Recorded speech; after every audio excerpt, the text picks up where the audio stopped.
স্কুলের জায়গা ময়লা আবর্জনা ফেলেই ক্ষান্ত হয়নি তারা।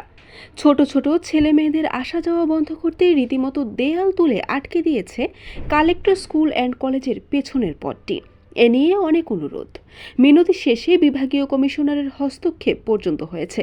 কিন্তু বিএনপি ক্ষমতায় আসা মাত্রই কথিত একজন বিএনপি নেতার ছত্রছায়ায় এলাকাবাসী সেখানে বিদ্যুতের ট্রান্সমিটার বসানোর উদ্দেশ্যে দুটো খাম্বা বসিয়ে দিয়েছে।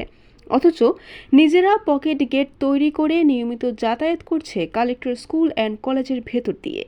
বিষয়টিতে সিটি কর্পোরেশনের প্রশাসক বিলকিস আক্তার জাহান শিরিনের হস্তক্ষেপ কামনা করছেন স্কুল অ্যান্ড কলেজের শিক্ষার্থীসহ শিক্ষকবৃন্দ।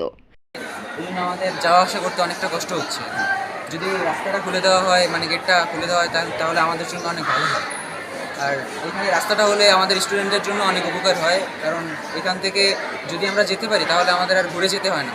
কালেক্টর স্কুল অ্যান্ড কলেজের অধ্যক্ষ প্রফেসর খন্দকার অলিউল ইসলাম বলেন, বরিশাল কালেক্টরেট স্কুল অ্যান্ড কলেজের উত্তর পাশ এবং মাঝখানে 10 ফিট রাস্তা বাদ দিয়ে স্থানীয় জনগণের কতগুলো বাড়ি আছে। এই বাড়ির মধ্যে থেকে একটি পথ ছিল যেখান থেকে আমার স্টুডেন্টরা যারা রূপাতলী সাগুতি থেকে আসতো, পুলিশ লাইনের ওখানে নেমে তারা পায়ে হেঁটে এখানে ঢুকতো।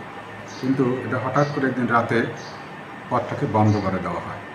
এরপর এখানে জেলা প্রশাসক মহোদয়, বিভাগীয় প্রশাসক মহোদয় তাদেরকে অনেক অনুরোধ করেছিলেন এই পথটা খুলে দেওয়ার জন্য। ব্যক্তিগতভাবে আমিও তাদেরকে ডেকে অনুরোধ করেছিলাম যে শুধুমাত্র 9টা থেকে 2টা পর্যন্ত পথটা খোলা রাখার জন্য, এবং আমার নিজ দায়িত্বে পথটা আবার আটকিয়ে দেব, কিন্তু তারা আমাদেরকে চলাচলের পথটি দেননি।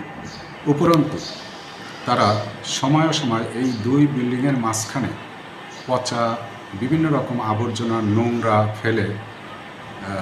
ফেলে দেয়, ফলে তার দুর্গন্ধে আমাদের এখানে ছাত্রছাত্রীদের নিয়ে ক্লাস করা খুবই কষ্টসাধ্য হয়ে যায়।